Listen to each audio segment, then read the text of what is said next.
Well, the GOP presidential field keeps on growing. Just this week, Governor Mike Huckabee, Dr. Ben Carson, and former HP CEO Carly Fiorina threw their hats into the ring. And Rick Santorum and Senator Lindsey Graham expected to make announcements in the next few weeks. It keeps getting bigger. Here to discuss what he thinks of all of this is former New York City Mayor Rudy Giuliani. Mr. Mayor, nice to see you this morning. Nice to see you, too. And you're down in Atlanta, Georgia, which we'll get to in a moment. But this field keeps expanding, Mr. Mayor. Is this good for the Republican Party to have so many choices? I think it's fabulous. I mean, I just think of the people we're talking about. We're talking about enormously accomplished people like Lindsey Graham, who knows more about foreign policy than Lindsey Graham, Mike Huckabee, who was a great governor and is just a superb human being. I can go on and on. I mean, my good friend Chris Christie hasn't joined yet. I hope he does. Jeb Bush, who was maybe the best governor Florida ever had. Marco Rubio, another expert on foreign policy. Scott Walker. I mean, we've got so many. Every single one of the people I mentioned, and unfortunately the ones I left out, and I'm sorry I did, these are people of great accomplishment, considerably greater than the accomplishments that Barack Obama had when he ran for president.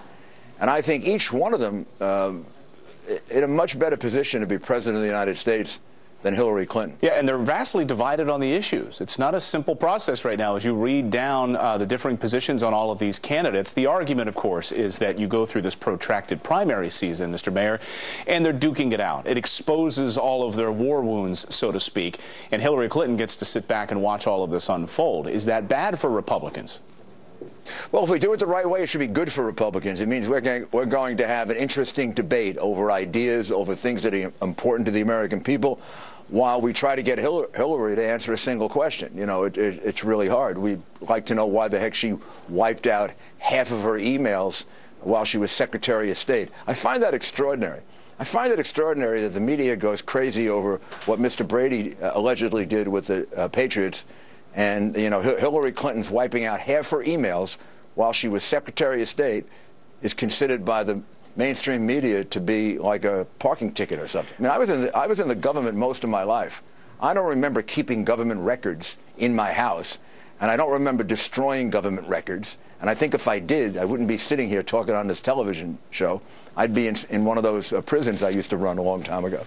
Hillary Clinton has only answered 8 questions from the media since she announced that she was running. It's extraordinary, and the media should be ashamed of itself. But is it smart? I mean, is Hillary Clinton being smart here, taking a page perhaps out of Mitt Romney's playbook, allowing her campaign to unfold and not having to do a lot of interviews? You remember Mitt Romney was criticized for this.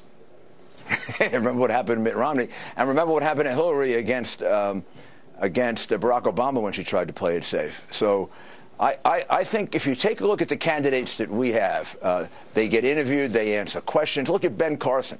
Gets up, answers all the questions you want to ask, tells you about his background.